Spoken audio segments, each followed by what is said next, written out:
So it is my privilege to introduce this opening general session on our last day here together.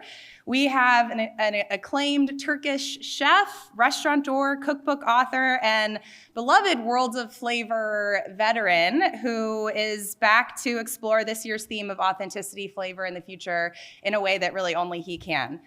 He is a chef owner of Çiya Sofrası and Çiya Kebab in Istanbul, where he is widely considered to be one of the foremost experts on the diverse regional cuisines of Turkey. You may have seen him on season 5 of Chef's Table. And he and his wife have a publishing company and a foundation that focuses on food and culture. And we're just delighted to have him here for this opening session. So before we welcome him, I would like to cue a short video that he's provided for us.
So Chef Musa will be demonstrating 4 different recipes with the help of his translator, Barak. We won't be doing questions during this session, but he will be sticking around signing his book, The Turkish Cookbook. It is the Turkish cookbook, 550 recipes, masterpiece, the only one you'll ever need. So please join me in welcoming Chef Musa Dağdeviren.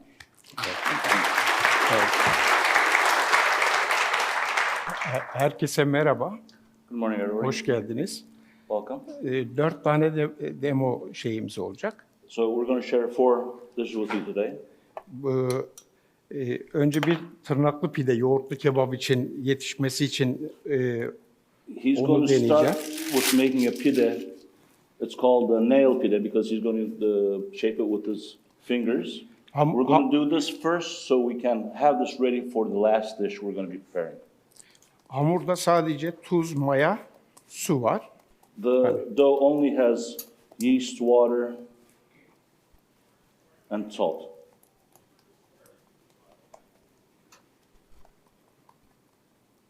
So we have an oven set at 500 degrees, ready to go for this.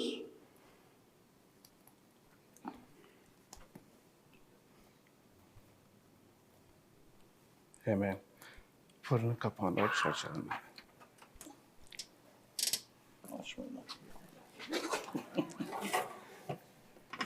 Evet, tamam. Şimdi pişi yapıyoruz. Now he's going to show a fried bread. Pişi ülkemizde yaklaşık 100-150 çeşidi var. In Turkey, he's seen about 100-150 different types of fried bread prepared around the country. Mayalı hamurdan olduğu gibi mayasız hamurdan da yapılmakta. It can be prepared with those containing yeast and those that are plain without yeast. Kalın ve ince You yapılmakta. can, again, either have a thicker version or a thinner version. Biraz We have some sesini- oil, olive oil that Evet. we've heated up already. Zeytinyağında kızartıyoruz. Biraz ses açalım. No. Açalım. Evet. Thank you. So he's frying that right now. So this dish, he told me that they prepare it for when they're having ceremony to remember a deceased person.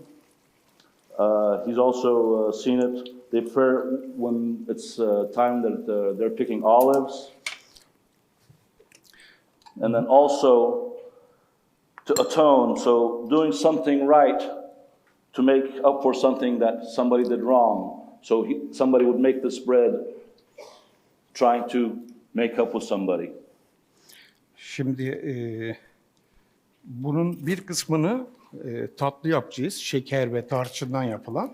So the first one he's going to do is going to be with sugar and cinnamon. Diğeri ise karabiberli. And he's going to do another one with Tuz ve karabiber. salt and black pepper. Evet. Bunlar mesele diyelim ki işte bir anma zamanında yapılır. Zeytin toplama gibi şeylerde And he's yapılır. again reminding me what I just told you. It's prepared during olive picking, Okay. or again somebody's death anniversary in remembrance.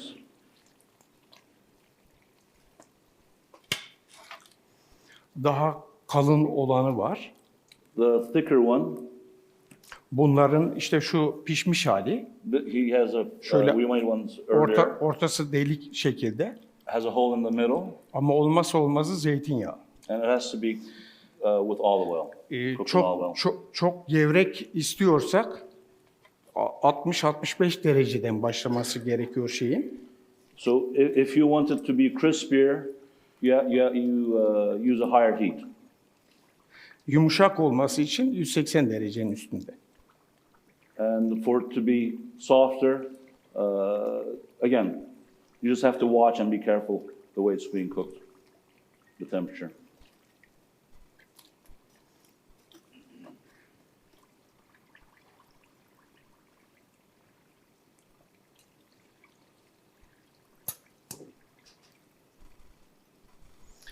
Normalde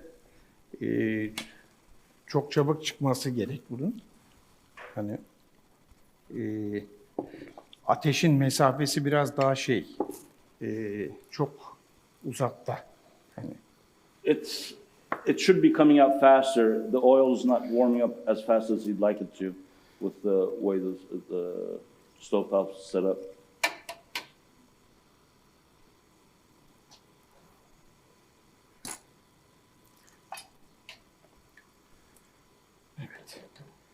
Evet, bunu yaptık.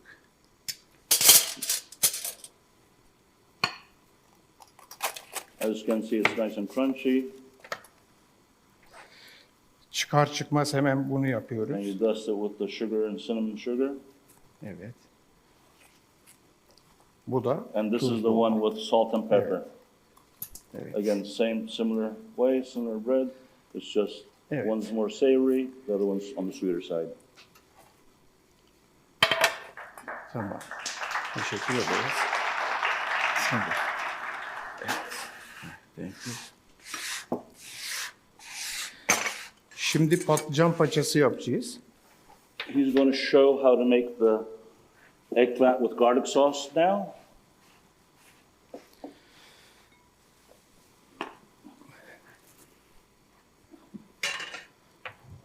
Patlıcan paçası çok eski bir yemek. This is a very ancient dish, or older dish, I mean. Yine zeytinyağıyla kızartılıyor. We're going to use the same oil to fry this also. Bunu yapıyoruz. Buna alaca diyoruz biz. Pijama Yeah, şeklinde. we're going to cut it in stripes so that the remaining skin kind of still holds the texture of the eggplant. Bunun şu anda suya yatırmayacağım. Hani biraz hafif bir tuzlayıp So suda he's going to sıktıktan skip sonra a step. You should first put in some water with salt to get the bitterness of the eggplant, to remove the bitterness of the eggplant. But as you can see, he just has some flour that he's coating the eggplant with. bunun un ve tuz var içerisinde. There's only salt and flour in there, Evet. in the bag. Şunun altını açabilir miyim? Just turn it on.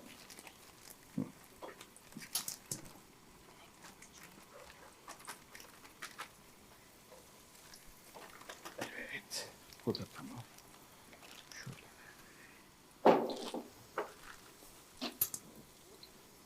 Bunun soslarını ver. Bu ne? Şu. Patlıcan paçası. Bunun olmazsa olmazı sirke. Üzüm sirkesi. Sarımsak. So he's adding grape vinegar, garlic, black pepper, Karabiber.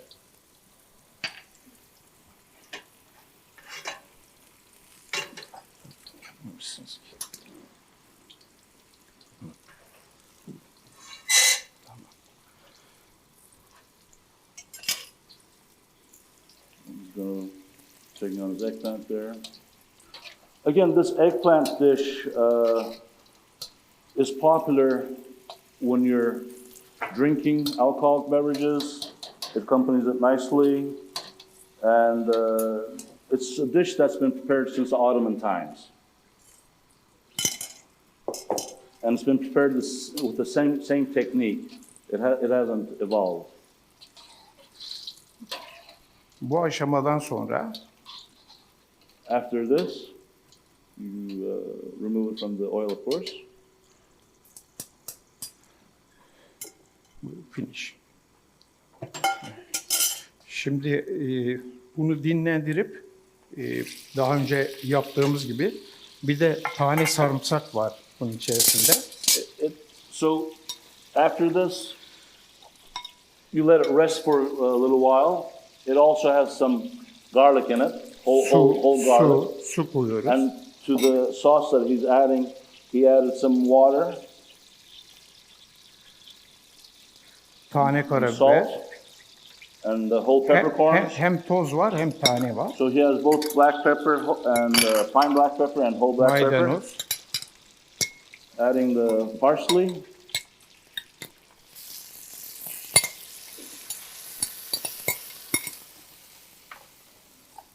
Bunu hafiften çektiriyoruz.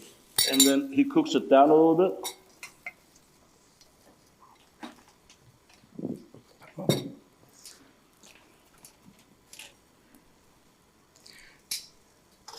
Yaklaşık 5 dakika gibi bir şey.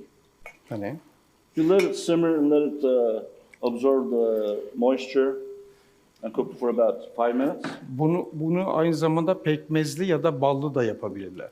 You can also have it a version with some grape molasses or honey. O versiyon da var yani. That's another option that you can add to it.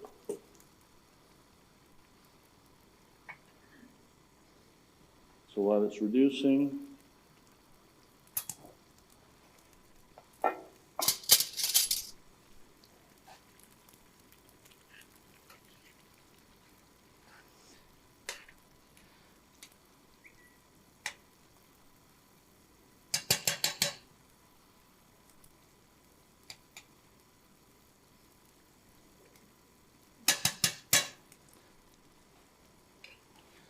Bu da bence tamam.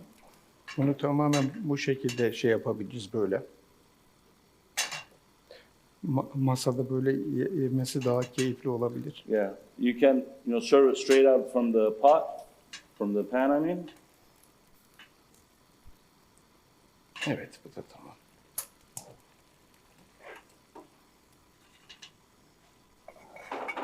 Şöyle. İstersek şöyle de yapabiliriz. So we're gonna apply it first.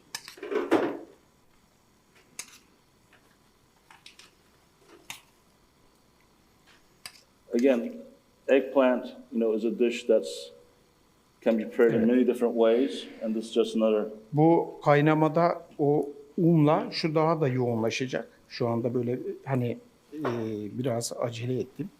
Hani So böyle. when you cook it with a little bit of the flour, it thickens up better. It's a little loose now, but this is the dish. Evet. Eggplant with garlic sauce.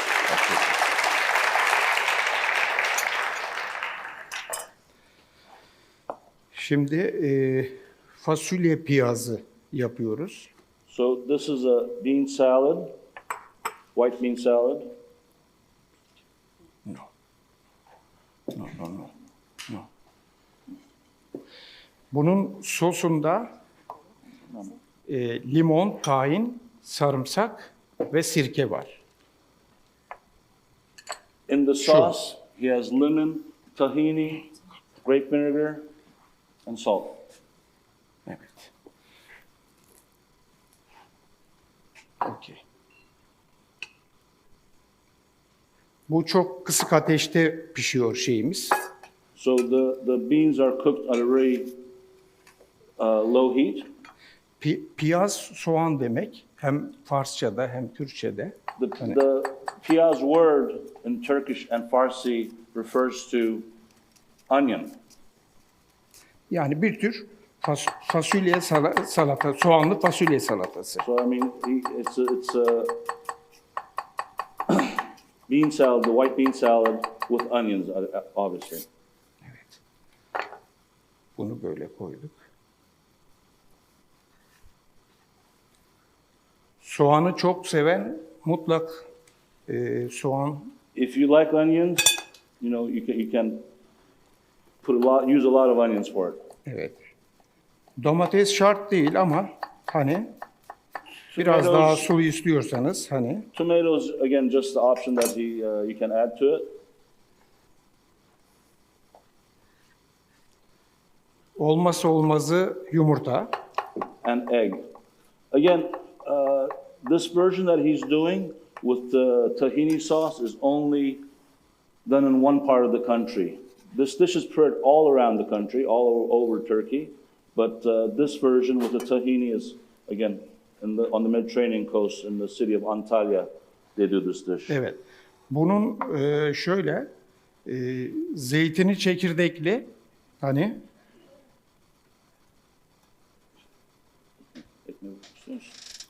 Evet. Bu arada bu da pişmiş And the durumda. bread came out. Dedin mi? The olives have, they haven't been pitted. They're whole Evet. olives. Bunu koyuyoruz. And he tops it off with the tahini. Evet. İstanbul tahinli fasulye piyazı kullanmaz. Again, in Istanbul, when they make this bean salad, they would not use a tahini. Sadece Antalya kullanır bunu. Yeah, again, as I said, Antalya, the city in the south on the Mediterranean, is the only place that would use this tahini. Ve yanlarında mutlak böyle biberler olur. And they always, in that region, serve with hot peppers. Hatta bunlar masaya böyle öbek şeklinde gelir. They usually consume a lot of these hot peppers just raw like that. Çok az da maydanoz. A little bit parsley also.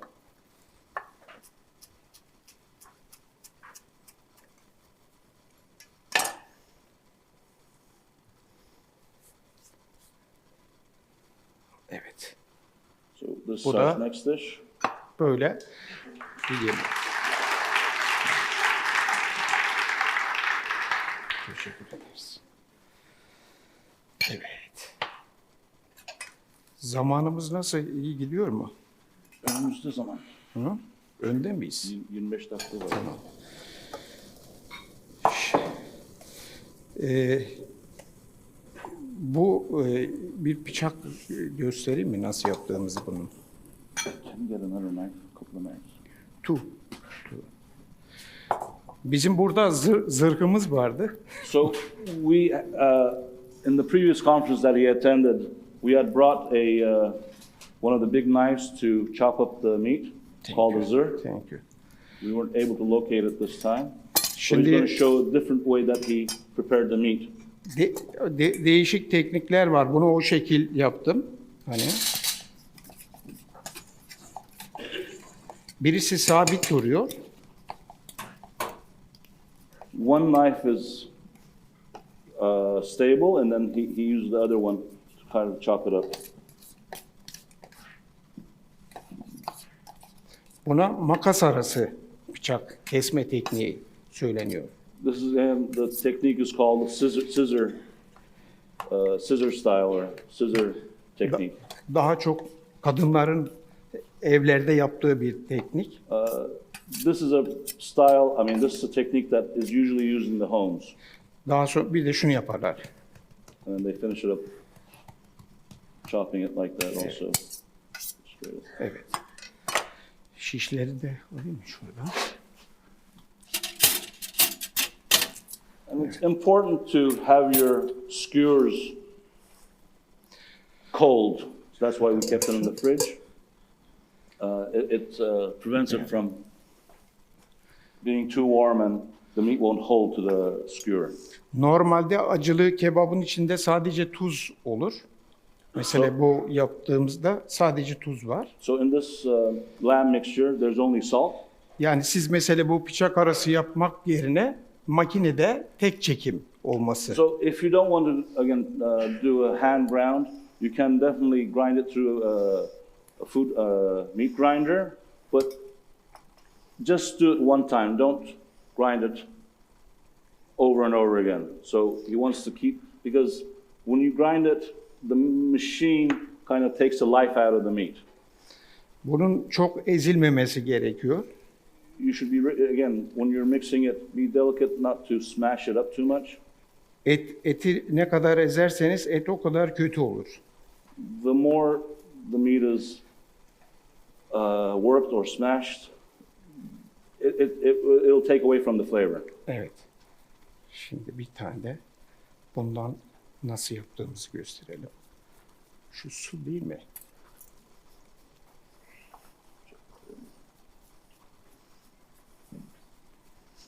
Çok az su. Bu şişler mutlak soğuk olması gerek. Again, he's emphasizing how the skewers need to be cold, Ve sadece parmak uçlarıyla and with his fingers he shapes them, as you can see, and use with the help of a little warm water, he keeps his hands moist enough so he can work.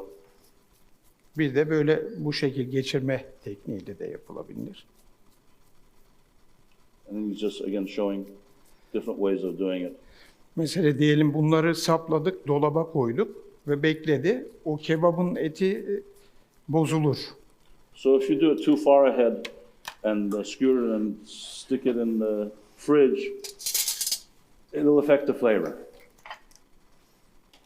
Şu ızgara değil, direkt ateş üzerinde pişireceğiz. Burada ilk defa bunu yapıyoruz böyle.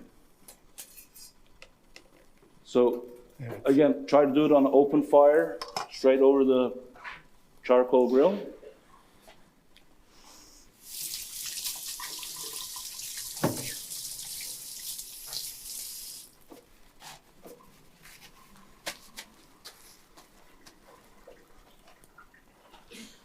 Şunu şöyle yapalım. Bunu da her şeye rağmen ne olur ne olmaz diye şey yaptık.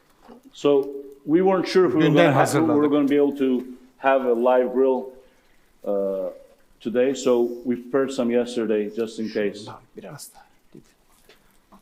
Evet. Okey. So we smoke up the place. Thank you. Tereyağımızı da alalım. Sos. While those are cooking, he's going to show how to prepare the sauce. Şöyle bir. Bu sosun içerisinde biraz şeyden sosun So inside içerisinde inside the sauce, közlenmiş biber var böyle. red bell pepper that's been charred, Közlenmiş domates, charred tomatoes, bir tane sarımsak garlic, ve domates salçası. and tomato paste. Biraz da et suyu. And he used some lamb stock also. Ve kaynatıp bu hale geliyor. Süzüyoruz. İçinde defne yaprağı We also added some bay leaves ve tuz var. and salt, of course. Bunu yeni pideden yapalım.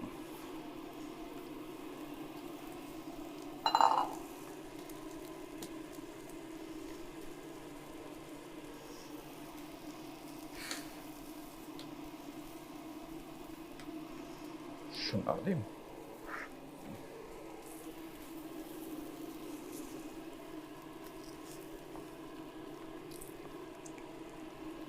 Get all that flavor into the bread. Bunu biraz gevretiyoruz. He's just, again, warming it up a little bit.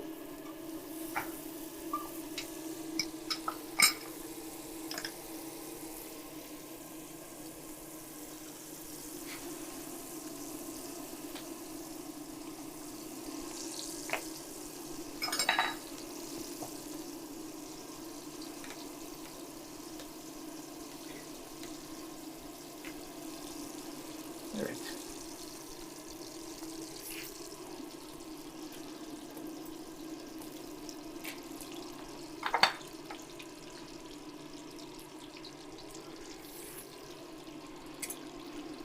Evet.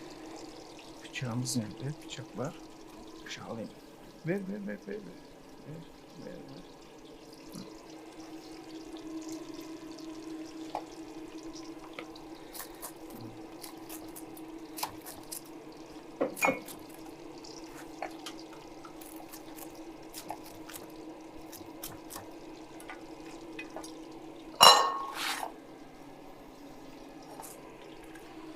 Önce yağlayıp gevrettiğimiz pidemizin üstüne So he pours the sauce over his oiled bread with the lamb juices and lamb fat. evet, And this is the yogurt with garlic.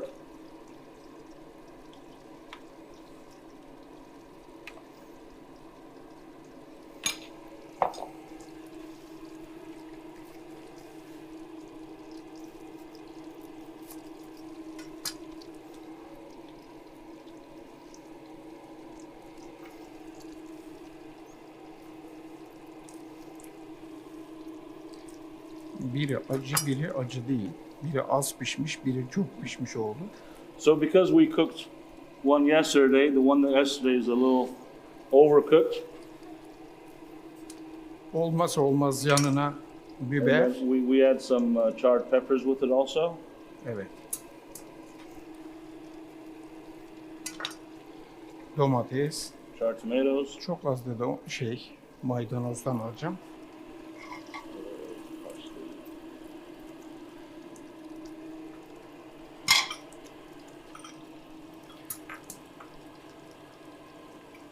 Bunu ısıtıyorum.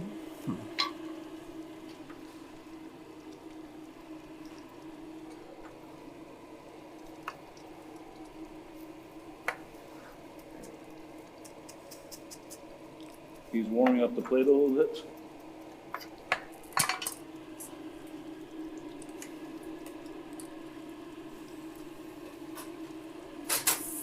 And again, topped off with the same sauce. Evet.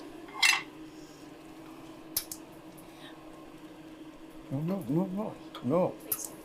Onu biraz ısıtıyoruz. He wants to.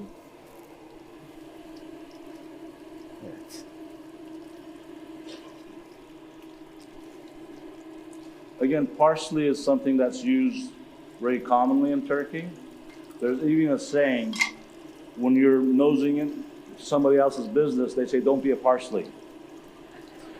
Bir parça şey mi? Çok fazla. Her şey maydanoz olma şeyini açıklamış. Onun biraz add a köpürmesi little gerek. salt to the butter.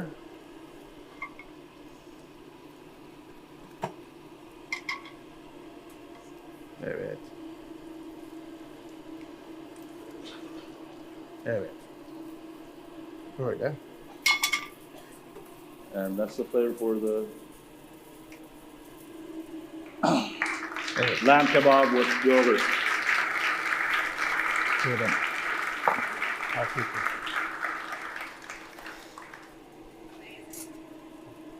So just a couple questions Sure, for Chef as you're wrapping up there. Just a beautiful, beautiful dishes there. I'm wondering if you can just tell us a little bit about your restaurant, Çiya Sofrası, and how you developed the menu there and how it's evolved since you opened it in 1998. 1986 I think is when they opened the restaurant. But lokantanla ilgili birkaç şey anlatmak ister misin? Şimdi şöyle söyleyeyim. 1986-87 yılında kuruldu. It was founded in 1986. Bizim lokantanın en büyük özelliği mesela bizde lokantaya margarin veya endüstriyel ürün sıfır. They don't use anything industrialized type of oils or margarine. Ya da ona benzer şeyler. Mesela dondurulmuş gıdalar kullanmayız. And they don't use anything that's pre-frozen.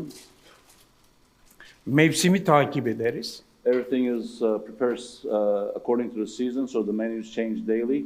Some items you can see maybe just for a few days because that's all that's available in that time of the year. Yani işte en ciddi özelliklerimizden bir tanesi hani ritüelleri takip ederiz yine keza. So again, one of the things that they try to follow is rituals that accompany those dishes. Mesela diyelim ki işte Ramazan ayında güllaç yapmak gibi. So in the month of Ramadan, the fasting month for Muslims, there's a dish called güllaç. They prepare that. Ya da topiği 24 Aralık'la 10 Ocak arası gibi. There's another dish that is prepared by the minority Armenian community called topik, and that's only prepared during the 24th of December through 10th of January. Yani genel olarak şeyimiz bu. Öyle değil. So again, these are the type of things that they do in their restaurant. Following. Ayrıca Yemek ve Kültür diye bir dergi çıkartıyoruz 20 yıldan beri. For the past 20 years, they've also been publishing a magazine named Food and Culture.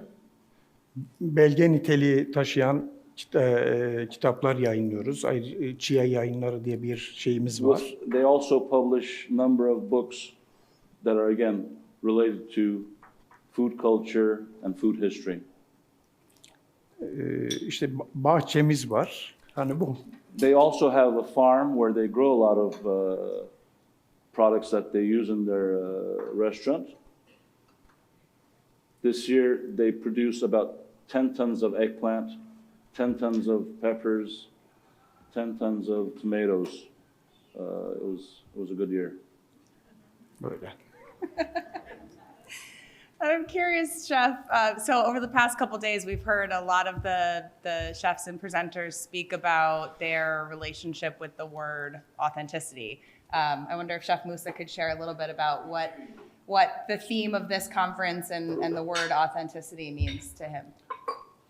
Senin için geleneksel ve otantik ne anlama geliyor? Benim için aslında geleneksellik var olma nedenimiz. So authenticity is why we exist. Yani örnek olarak şimdi gaz kullanıyoruz. So we're using gas to cook right now. Ama ilkel toplumlarda ateşi keşfettiler. But in other cultures they just use fire. Ve onun sayesinde aslında o günden bugüne yine o geleneği sürdürüyoruz. Aslında biz onların kötü taklitçileriyiz şu anda. So again, we're bad impersonators of what they used to do in the past. Çünkü geleneksellik olmasaydı aslında modernizm ondan besleniyor sadece. So the modern times feeds from the authenticity of the past. Böyle düşünüyorum, bilmiyorum. Those are his thoughts. Good answer. That was a good answer.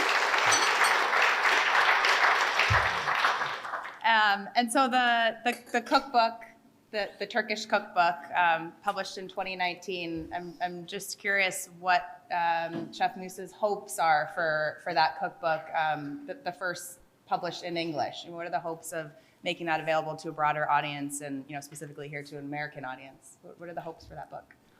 2019'da çıkan kitabın da ne görmek istersin? O kitabın neyi başarmasını istersin?